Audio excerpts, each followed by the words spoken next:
Bonjour à tous et bienvenue dans ce briefing des marchés du 11 mai 2020, jour de déconfinement. Avant de commencer, je vous laisse prendre connaissance de l'avertissement légal sur les risques.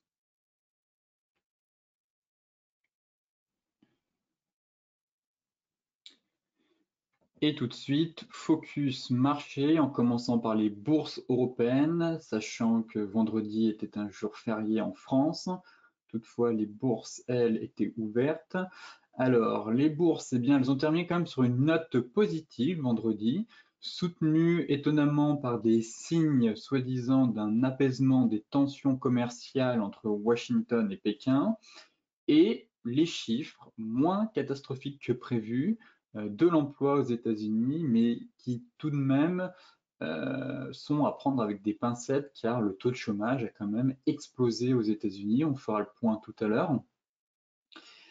On a les principaux négociateurs chinois et américains sur le commerce qui ont eu vendredi un entretien téléphonique lors duquel ils sont convenus de collaborer pour faciliter la mise en application de l'accord commercial de phase 1 signé en janvier. Cette annonce a été la source principale de réconfort, on va dire, après la publication par le département américain du travail d'un rapport mensuel sur l'emploi moins mauvais que prévu, mais qui reste catastrophique. Côté US, eh bien, Wall Street a aussi terminé sur une note positive, étant donné que la bourse américaine a pris plus de 1,9%, comme je vous le disais, après des signes d'apaisement et des publications moins pires que prévu, en tout cas aux États-Unis. L'économie américaine a quand même détruit, il faut savoir, 20,5 millions d'emplois, quand les économistes attendaient, certes, anticipaient un chiffre encore plus important.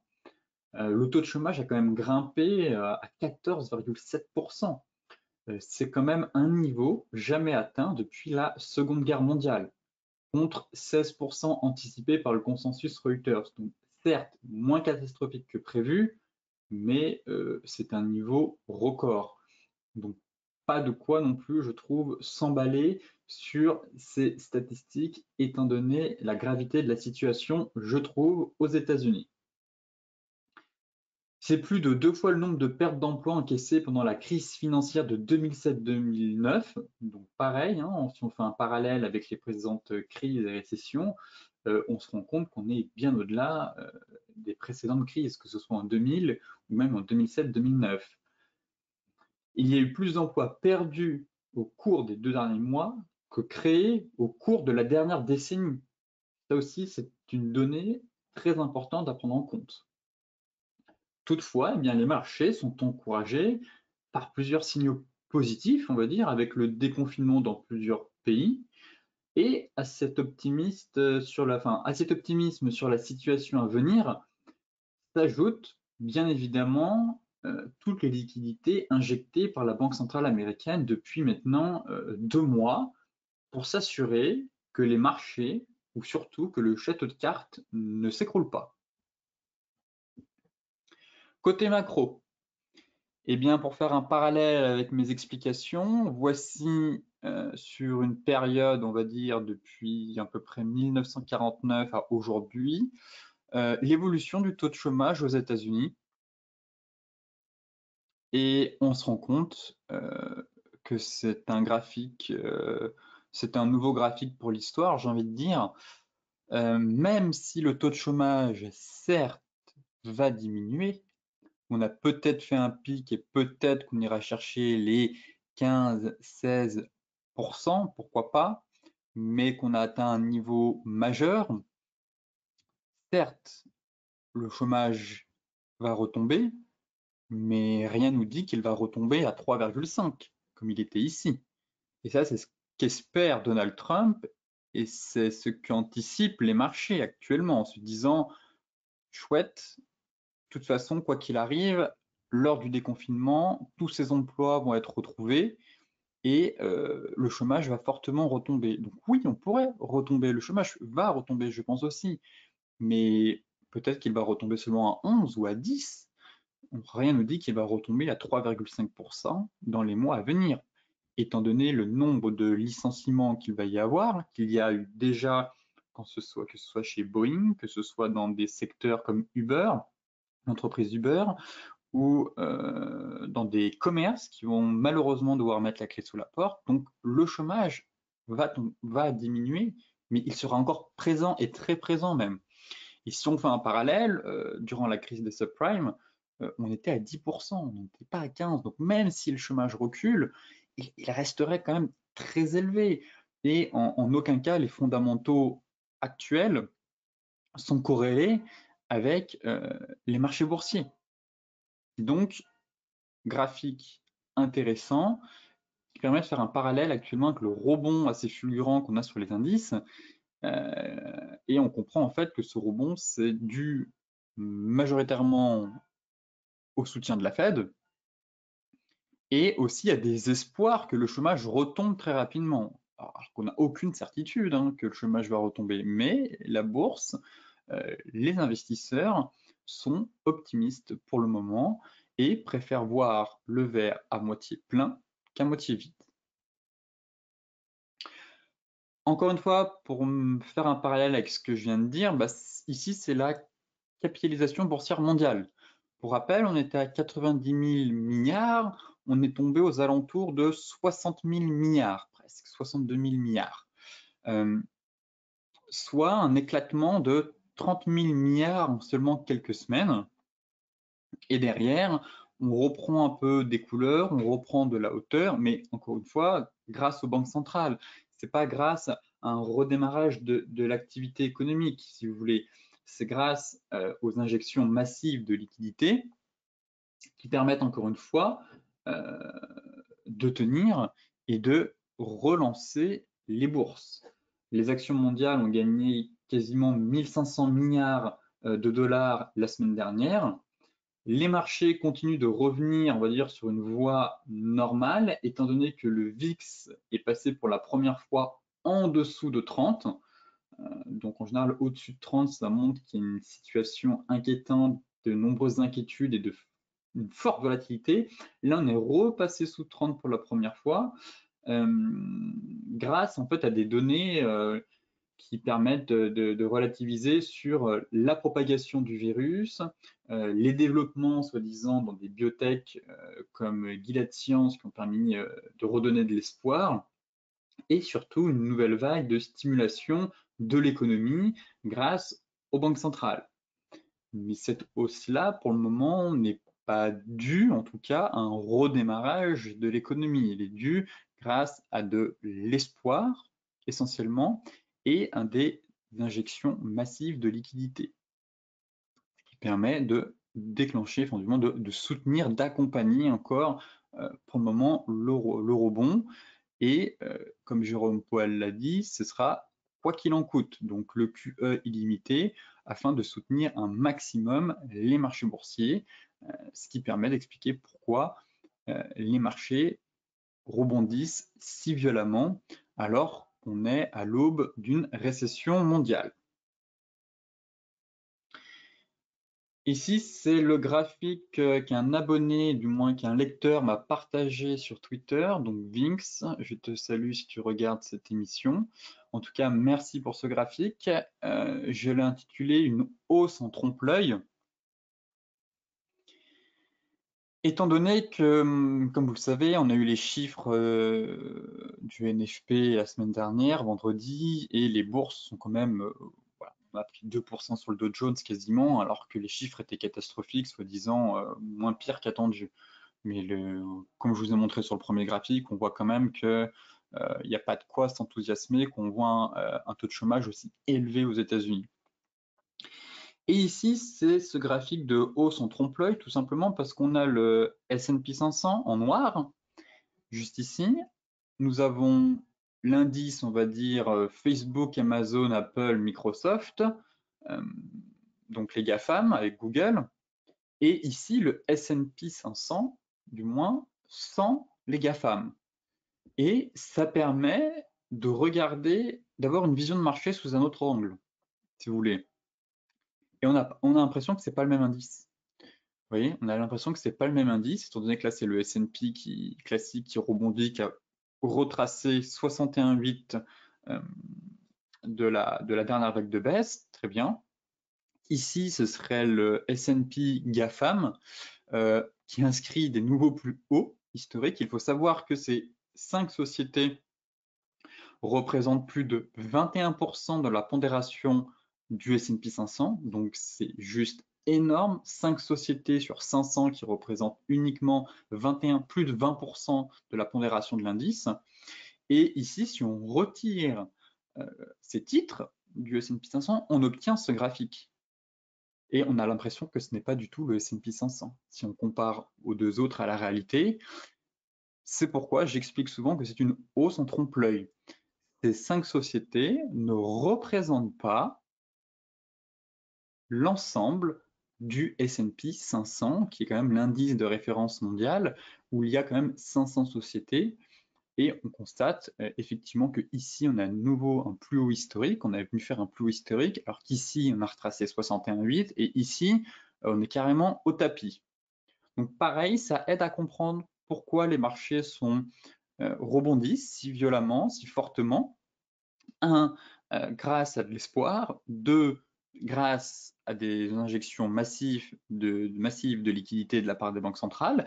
Trois, grâce à une hausse en trompe-l'œil de la part de 5 sociétés qui représentent plus de 20% de pondération de l'indice S&P 500. Mais c'est aussi pareil pour le Nasdaq. Côté graphique, et tout de suite, on va commencer avec le CAC 40.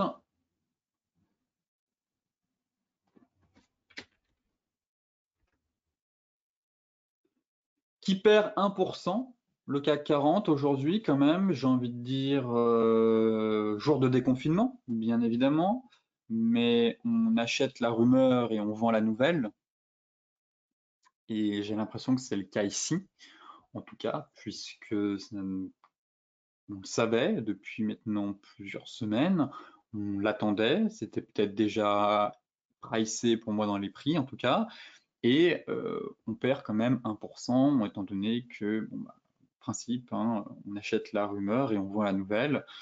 Encore une fois, ce jour de déconfinement ne permet pas, en tout cas au CAC 40, de poursuivre, on va dire, son rebond et d'aller chercher de nouveau plus haut, en tout cas durant ce rebond. Quoi qu'il en soit, où en sommes-nous aujourd'hui? Rien n'a changé. On est toujours tapé sous les 4550, 4600. Point. Il se passe strictement rien sur l'indice CAC 40. Là, on est en train de faire un petit avalement de bougie, qui est assez sympathique, mais c'est très mou en fait. On prend 1%, on perd, on prend, on perd, on prend, on perd, on prend, ainsi de suite. Il se passe pas grand-chose, hein. Vraiment, on sent qu'on a un gros niveau au-dessus de la tête, hein, une fois, deux fois, trois fois, quatre fois, bull trap, ça repasse en dessous, et puis 5 fois, on tente, mais c'est compliqué. On sent que ça coince ici, effectivement, si on se met sur une zone hebdomadaire. Voilà, c'est le gros niveau. C'est ce fameux voilà, top de 2008 qu'on avait fait un pullback ici, 2014. Et ici, on a travaillé durant des mois 2016, durant la période de 2016, de janvier 2016 à novembre, quasiment un an, à novembre 2016 avec les élections de Donald Trump qui avaient permis justement de déclencher cette cassure de ce niveau. Là, c'est le point bas aussi quand les marchés ont chuté en 2018. Donc, c'est une zone très technique, c'est une zone très forte. Vraiment, c'est 4600, 4550. Et on voit que ça tricote, hein. On voit qu'on travaille en fait depuis plus d'un mois cette grosse zone. Donc oui, une clôture hebdomadaire au-dessus de cette zone permettrait d'entrevoir une poursuite du rebond un peu plus haut. Pour le moment, on a ce signal baissier qui est toujours en place, donc j'ai l'impression qu'il s'essouffle quand même un peu, étant donné que ça ne veut pas partir, hein. On voit que ici, on avait un signal baissier, en tout cas un joli dark cloud cover, mais derrière, bon, on a perdu les 4%, mais en général, on doit avoir une vague assez puissante. Et pour le moment, c'est pas le cas. Mais on est capé. On voit qu'on a du mal à aller plus haut. Ce que je me dis, peut-être que on est en train de former une épaule tête-épaule. Voilà. Elle est pas, j'aime pas ce deuxième mouvement qu'on fait là, mais ça pourrait être, voilà. J'aime pas ce deuxième mouvement, mais voilà, on sent que ça pourrait former, prendre la forme un peu d'une épaule tête-épaule. Alors sauf si je compte pas ce mouvement-là et que je me mets ici, pour ça que j'aime pas trop, ça fait un peu une épaule tête-épaule complexe, vous savez, avec une deuxième épaule plus petite que la première. Bon, c'est une variante aussi, mais je suis pas très fan de ces figures déjà de base. Mais en tout cas, ça ressemble un peu à cette configuration-là et on voit qu'on bute dessus. Donc attendons, en tout cas, on aurait vraiment un signal pour moi si on casse les 4330. Là, on irait vraiment chercher les 4140, en tout cas sur l'indice français. Mais encore une fois, je pense que ça va être les US qui vont piloter la séance. Le DAX qui recule légèrement lui aussi, mais si je me mets en journalier, pareil, magnifique Dark Cloud Cover, il n'est pas invalidé. Hein. Pour qu'il soit invalidé, il faudrait qu'on repasse au-dessus des 11 400. 400, c'est parfait. Au-dessus des 11 400, il serait invalidé. Là, pour le moment, il n'est pas invalidé, mais il n'est pas vraiment validé non plus, puisqu'il n'a pas déclenché une vague corrective. Hein. On a perdu les 4, il en a fait que monter en crabe, quasiment, en crabologie, comme on appelle ça. Et derrière, voilà, faut vraiment repasser sous 10 820 pour espérer plus de baisse et aller chercher au moins 10 390. C'est pareil, casser voilà, les anciens plus bas ici qu'on a eu le gap pour vraiment enfoncer, aller chercher 10 000 et un peu plus bas. Mais pour le moment, pareil, ça corrige, pas de beaucoup, mais on est capé aussi, hein, et ce signal sera vraiment invalidé pour moi si on repasse au-dessus de 11 400. Et en hebdomadaire, bon, un peu plus violent, hein, on voit que cette grosse zone ici, on est quand même au-dessus des 10 820, donc on est sur support. Contrairement au CAC, le CAC est sous résistance, euh, et le DAX, lui, a un support, c'est le support des 10 820 sous les pieds. Donc voilà, pour vraiment partir, il va falloir casser le support, mais il ne se passe pas grand-chose aussi sur l'indice DAX, en tout cas. Certes, il y a eu un signal qui a été donné la semaine dernière, mais il ne prend pas. Pour le moment, ça ne prend pas. Il invite à la prudence, en tout cas. Là-dessus, c'est clair et net que ça invite à la prudence sur les personnes qui étaient acheteurs. Mais il ne déclenche pas une vague corrective comme il devrait le faire en tout cas. Concernant le Dow Jones,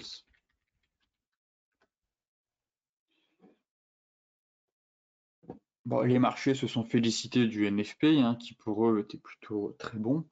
Hein, mieux qu'espéré, hein, bien sûr. Si on espère 16, on a 14,5 alors qu'avant on était à 4,5, c'est mieux qu'espéré. Bon, bah, tant mieux pour eux, hein, effectivement, on prend 2%. Donc on voit vraiment qu'il y a un véritable optimisme en place sur les marchés, même j'ai envie de dire de l'euphorie, euh, car prendre 2% sur un rapport NFP où on passe de 4,5 à 14,7, c'est un peu léger et il y a un gros vent d'espoir, je trouve, actuellement sur les bourses américaines. Pareil, où en sommes-nous? On est au-dessus de la MM200. On est au-dessus de la MM200. On a un gros niveau ici, à 24 800 pour moi. 24 680, 24 800. C'est le niveau à franchir. C'est le niveau à franchir si on a une poursuite de la hausse. Là, il me semble qu'actuellement, les futurs sont légèrement dans le rouge. Mais on travaille une grosse zone. Hein. De toute façon, ça se voit, ça fait 4 semaines que l'on travaille ce niveau depuis le 6 avril, donc un mois quasiment. Pour plus de hausse, faut casser les 24 680. Pour plus de baisse, faut casser les 23 380. Et là, en fait, c'est un peu un range qui est assez moche, je le reconnais, mais on a l'impression que ça travaille, en fait. Ça travaille entre ces deux niveaux. Et pareil, le sentiment d'avoir un peu une épaule tête-épaule, mais elle est pas très jolie parce que la ligne de cou est trop inclinée, je trouve. Elle est trop inclinée, cette ligne de cou. La pente est trop impressionnante. Mais on aurait ce sentiment, vous voyez ici,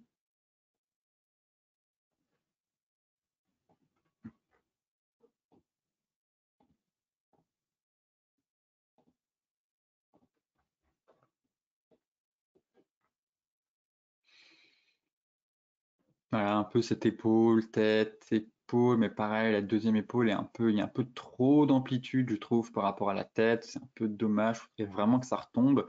Et la ligne de cou, elle est vraiment, la pente est un peu raide, je trouve. Normalement, c'est plus à l'horizontale ou une pente un peu moins raide. Mais pourquoi pas? Mais en tout cas, la figure n'est pas non plus parfaite, je trouve. Après, on va pas l'anticiper, mais ça montre ce que je vous disais. Il faut vraiment qu'on repasse sous les 23 400 pour espérer avoir plus de baisse et aller chercher des niveaux de support. Et là où ça risque de coincer, c'est sur les 24 680. Et là, si on casse les 24 680, vraiment, ce sera direction les 25 390, je pense. Mais pour le moment, on se cherche, on voit qu'on cherche, on tape des niveaux, qu'on range un peu larvé. Donc pareil, il faut laisser du temps au temps, tout simplement, et attendre un peu que le marché se décide ou qu'un catalyseur vienne vraiment perturber, que ce soit à la hausse ou à la baisse, les marchés financiers. L'euro USD. L'euro USD qui est venu taper la borne basse de son range jeudi. On est toujours en hebdomadaire. Vous voyez, on est quasiment venu chercher, faire ce petit excès que j'attendais pour venir chercher l'oblique de voilà, l'oblique de très long terme sur l'euro USD. On est venu voilà, quasiment venu la chercher sur excès, donc c'est assez propre. Et on est toujours, en tout cas, dans ce range. J'ai toujours l'impression qu'on est dans ce range ici, qu'on se cherche, qu'on évolue, qu'on est bloqué. Donc pareil, à mon avis, la sortie par le haut ou par le bas d'une des deux bornes devrait donner le tempo pour la suite. Et pareil, pourquoi pas, là actuellement on est un peu au milieu de nulle part. Il y a un support dans le range en tout cas. J'ai l'impression, on peut le voir qu'il y a un support dans le range. Il y a peut-être aussi une résistance un peu plus haut dans le range. Donc là on est un peu sur un support dans le range, mais un peu au milieu de nulle part. Donc pareil, c'est toujours mieux d'agir sur des gros niveaux techniques. Là, c'était pas trop mal sur cet excès-là. Là, pareil, attendre, ou les indices, le seuil psychologique des indices, ou encore une fois d'attendre la cassure voilà, je pense que la cassure d'une des deux bornes, ça risque de déclencher vraiment une jolie vague à venir. Mais pour le moment, on est toujours en fait dans cette phase de consolidation dans ce range. Peut-être qu'une nouvelle fois, on va aller chercher la borne basse et prendre appui quasiment ici à quelques pips près. On est venu chercher cette fameuse oblique de très long terme. Le GBP USD. GBP USD dans son range aussi. En fait, c'est que du range là, le Forex actuellement. Entre 1,2640 et 1,22, 1,2278. Le problème, c'est que c'est pas là où ça s'arrête ici, c'est pas vraiment. Bon, c'est le creux qui est là, mais c'est pas un gros niveau. C'est pas un niveau qui est propre comme ici où on a eu un vrai creux. Là, pareil, on est venu le tester. Mais ça range, encore une fois, cette paire. Voilà. 4 heures, borne haute, borne basse, on est quasiment venu la chercher. Peut-être qu'on a pareil un support dans le range. J'ai aussi l'impression qu'on a un support dans le range à identifier ici. Donc un support à 1,2260 et le vrai niveau à casser vraiment là pour plus de baisse, c'est les 1,22. C'est les 1,22, c'est les seuils, c'est un seuil psychologique. C'est un prix rond, c'est parfait. Les 1,22. Mais on est dans un range. Encore une fois, compressé avec un support ici, donc peut avoir une réaction sur le support des 1,2260, mais le gros niveau pour moi c'est vraiment les 1,22, 1,2210, où là si vraiment on enfonce, on ira chercher les 1,2015. Par contre si on rebondit ici, pareil sur chandelier de retournement, bon bah comme d'habitude, hein, mise en place d'une stratégie de trading range, et le but c'est de faire un ping-pong entre les deux bornes. USD MXN, alors, j'aime bien cette configuration. Break avec pullback, donc j'attends. Ce qui me dérange, c'est la moyenne mobile qui vient soutenir les prix ici. C'est juste ça qui me dérange. Mais super triangle, hein, belle hausse fulgurante et ascensionnelle du dollar. Derrière, magnifique consolidation dans un triangle. On sort au niveau des trois quarts de la figure, donc très propre. On casse. Donc là, ça tente le pullback. Et ce qui me dérange juste, c'est comme par hasard, c'est la moyenne mobile 50 qui vient soutenir. Donc si on réintègre, c'est encore trop tôt pour se dire si la sortie de ce triangle est bon. Voilà mon idée là-dessus. C'est de me dire que si on réintègre, ce triangle pourrait faire un piège baissier et qu'on repasse au-dessus de la bougie. Donc là, c'est encore trop tôt. On a le break, mais c'est trop tôt. Il faudrait vraiment qu'on ait un pullback et que ce pullback et qu'on vienne clôturer sous les deux mèches ici. Là, ce serait invalidé. Enfin, du moins, là, on aurait un triangle validé. Donc pareil, cette figure, on va la suivre, car le fait qu'on ait cette moyenne mobile 50 juste ici qui vient soutenir les prix, en fait, pourrait relancer la dynamique, hein. On voit que finalement, cette phase de consolidation a tout simplement permis de, vous voyez, de dégonfler l'indicateur. Il a été en surachat, et là, on est en train de dégonfler l'indicateur. Donc, la moyenne mobile 50 pourrait, si on réintègre, en fait, permettre au prix de prendre appui quasiment dessus et de déclencher une nouvelle vague de hausse. Donc, trop tôt pour dire si ce triangle est validé. Là, on fait un pullback, mais ce serait bien que la moyenne mobile monte et qu'on casse la moyenne mobile 50. Et là, oui, on aurait vraiment le signal d'une poursuite de la baisse. Au contraire, sinon, ce serait une prise d'appui. Si on réintègre, finalement, ce serait un breakout avorté. Un breakout avorté, et dans ce cas-là, on pourrait aller chercher plus de hausse. Mais voilà, la hausse est très belle, la consolidation est très belle avec le dégonflement de l'indicateur. Attendons le pullback quand même, on est en train de faire le pullback, vous voyez, mais trop tôt encore pour se positionner, je trouve, et de se dire, tiens, la cassure a eu lieu, je rentre maintenant. Non, on pourrait avoir un piège, hein, surtout que si on a une rechute du marché action, ça pourrait vraiment avorter et au final faire une sortie par le haut. Donc pareil, on va faire le point sur cette figure dans les prochains jours, prochaines séances, car ça va être très intéressant d'affiner l'analyse, en tout cas sur cette paire. Le gold, les matières premières. Les matières premières, le gold recule ce matin. Bon, on travaille les 1700, on a clôturé la semaine encore une fois. On va regarder la clôture hebdomadaire pour faire le point. Vous voyez, encore une fois, hein, ça tricote, mais bon, la semaine d'avant, on a clôturé pile à 1700, là on clôture à 1703, donc voilà, le niveau des 1700, c'est quand même un gros niveau qu'on travaille, hein, c'est pas rien, c'est une zone ici de prix avec les mèches qu'on était venu taper, donc c'est un niveau de prix, 1700, pareil, c'est un prix rond, seuil psychologique, donc forcément, ça travaille. Ça travaille, là, cette divergence-là, je vais l'enlever puisqu'elle a déjà été validée, hein. Donc elle ne sert plus à rien. Pour celles et ceux qui se demandent cette divergence, elle a déjà été validée, hein. On a atteint l'objectif des 50%. Du moins, l'indicateur est venu chercher les 50% ici. Enfin, les 50%, le niveau des 50 est ici. On est passé en dessous, on est repassé au-dessus, donc divergence validée, puis elle donne le signal comme quoi il faut sortir. Et puis surtout, on avait atteint l'objectif théorique qui était des 50% de retracement de la dernière vague de hausse à 1443. Donc, divergence validée et qui n'est plus en place étant donné que le mouvement a complètement été validé. Le gold. Donc hebdomadaire, on tient les 1700 encore une fois et en 4 heures dans le triangle. Dans le triangle. Encore une fois, on a un magnifique triangle de consolidation. Donc, ne soyons pas pressés. Les plus agressifs tenteront sûrement de faire une entrée sur la borne basse, ici, couplée avec la moyenne mobile 4 heures, 204 heures. Soyez prudents, vous anticipez aussi, mais bien sûr, ça peut offrir un excellent ratio.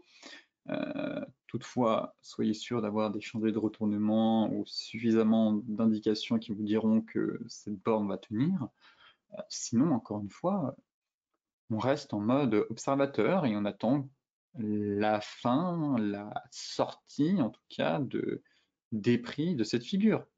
Et oui, ça devrait donner logiquement soit une accélération vers 1800, soit au contraire, ça pourrait retomber sur les 1625. Et pour le moment, voilà, on est encore prisonnier, tout simplement dans cette figure chartiste. D'où l'importance d'attendre que le marché vienne à nous le temps que cette figure se réalise. Le Brent, pareil, ça retombe, on allait chercher des gros niveaux, hein, donc pareil, si je mets un hebdomadaire, bien sûr, la divergence a été validée. Donc là, divergence validée, hein, si on attendait vraiment la clôture de la bougie, mais bon, pareil, hein, c'est compliqué, la volatilité est tellement énorme sur le pétrole que se dire, bon, si je prends la dernière vague de baisse, c'est les 50%, donc c'est le comblement du gap.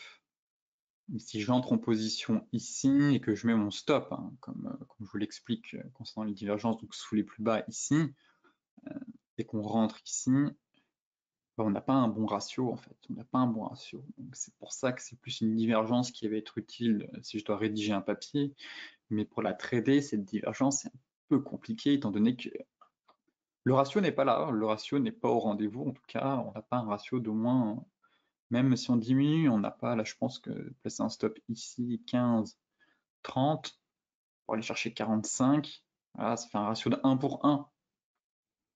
1 pour 1. Donc c'est pas bon. C'est pas bon en tout cas pour les divergences, il faut au moins un ratio de 1,8, le mieux c'est d'avoir 2. Et ce qui montre encore une fois que voilà, on a beau avoir une divergence, eh bien money management avant tout. Money management. Et le money management nous dit tout simplement que ce n'est pas bon. Ce n'est pas bon pour notre capital. Mais oui, on est sur zone, ça rebondit. Toutefois, j'invite à la prudence étant donné qu'on a quand même bien rebondi au cours des dernières semaines. Et là, moyenne mobile 50, et prudence si l'indicateur, on avait aussi une divergence journalière. Prudence si l'indicateur repasse sous les 50 aussi. Là, ça pourrait coincer et on voit que ça coince, hein, on voit que ça coince ici, que la moyenne mobile 50 fait parfaitement le job, vient coiffer les prix. Et ça pourrait très vite retomber, sachant que, il me semble, si je ne dis pas de bêtises, l'échéance des contrats du mois de juin a lieu le 18 mai. L'OWTI est un peu plus propre, voilà, on voit vraiment le coiffage parfait de la MM50 sur l'IPRIX, ça stabilise. Pour rappel, ici c'est 113% de hausse, hein, si je prends le cours de clôture ici, pour aller chercher les plus hauts, c'est 113% de hausse en seulement 8 ou 9 séances, bref, en seulement quelques jours seulement. Donc pareil, ça permet de prendre du recul et de se dire, bon oui, mais on n'est que à 23 $. On vient de 10, oui, mais on vient quand même de faire une performance de plus de 113%, donc ce n'est pas rien. Donc c'est logique qu'il y ait des prises de bénéfices, au moins partielles, on pense à remonter les stops si on est à l'achat, on n'est pas trop gourmand, on se dit pas on va aller chercher le gap, et les fondamentaux sont juste horribles pour le moment. Donc il n'y a aucune raison qu'on aille chercher le gap dans l'immédiat. Bien au contraire, 26 pour rappel, c'est une résistance mensuelle. Voilà, c'est le niveau qui est ici, hein, le top de 96-97, ici qu'on est venu travailler pendant X années, pareil ici. Donc 26, pareil ici, hein, c'est le creux de 2016, donc 26, résistance mensuelle. C'est une résistance mensuelle. On vient de faire 113% de hausse, on a la moyenne mobile 50 qui vient renforcer ce niveau technique, donc force est de constater que ça va coincer, que ça temporise, que ça marque une pause pour le moment, et que un retour sur la borne haute du canal baissier me semble légitime et ne serait pas à exclure. En tout cas à court terme. Et les fondamentaux ne plaident pas non plus pour un rebond si puissant que ça, malgré que on ait une divergence haussière qui soit validée. Aussi, je le reconnais, je la vois, et que ici on a une étoile du matin magnifique qui est venue se faire. Voilà. Donc oui, on a un pattern de retournement, on a une divergence, mais pareil, elle est juste impossible de se positionner. C'est entrer ici, stop là, pour aller viser là. Donc le ratio n'est pas là. Donc, la divergence, il faut l'oublier. On la note dans le coin de notre tête en se disant tiens, c'est une poursuite de la hausse, effectivement, il y a cette divergence. Mais pour la trader, c'est compliqué étant donné que d'un point de vue du money management, encore une fois, eh bien, on n'est pas au rendez-vous en tout cas. On n'est pas en adéquation avec le plan de trading. Le Bitcoin, pour terminer, à quelques heures du halving, qu'est-ce qui s'est passé sur le BTC? Comme d'habitude, sans surprise, ça bouge le week-end. On le sait, ça bouge énormément le week-end, le BTC. Et c'est ce qu'on a eu. C'est ce qu'on a eu. Objectif majeur atteint jeudi. J'avais publié en disant objectif majeur atteint, 10 000 $ plus borne haute du canal. Donc attention, on est quand même sur un gros niveau, hein, et qu'un repli n'était pas à exclure. Donc oui, pour confirmer cette cassure, en général, on parle du pullback. Là, on n'a même pas eu un pullback, on a eu un breakout avorté. Breakout avorté, encore une fois. On voit vraiment que cette zone de polarité 9006, 9003, c'est le trap, c'est le piège. Hein. Ici, on a tenu quelques séances et boum, on est vite repassé en dessous. Et là, c'est pareil. On parle du halving, mais le halving, c'est un non-événement. Certes, le BTC avait pris 2500% et 10 000%, comme je vous l'expliquais, lors du premier et du deuxième halving. Mais déjà, on avait un BTC à 50 $ la première fois, et la deuxième fois, on était sur 450 $, il me semble. Là, on est sur, on était à 9 800 $, donc forcément, il ne va pas prendre 10 000%. Peut-être qu'il prendra 200%, 300% dans les années à venir, comme je vous le disais, avec un BTC à 50K, je ne serais pas du tout choqué de voir un BTC à 50K, même à 70K. Je ne crierai pas à la bulle ou quoi que ce soit sur le très long terme, étant donné l'actif et la particularité qu'a l'actif. Donc là-dessus, ça ne me choque pas du tout. Mais même aussi de le revoir à 4000. Voilà, c'est un marché jeune qui a besoin de mûrir, donc ça ne me choquerait pas du tout. Il faut faire avec, on a l'habitude, on a des gros mouvements sur le BTC, donc 20 000, 3000. Sur le long terme, si on prend du recul, on est aussi en logarithmique. Donc oui, on pourrait très bien aller chercher les 50 000. Voilà, d'ici 3, 4, peut-être 5 ans, peut-être 10 ans, j'en sais rien. Mais oui, c'est un domaine, je pense que les crypto-monnaies sont un domaine porteur, en tout cas, sur le très long terme. Quoi qu'il en soit, breakout avorté. Hein, on casse, on teste, grosse bougie flux. Pareil, hein, une nouvelle fois, la propreté du BTC, hein, on ne s'arrête pas n'importe où. Borne basse du canal baissier, hein, que j'avais déjà tracé, qui était déjà en place depuis un petit moment déjà, ce canal haussier. On est venu chercher pile poil la borne basse.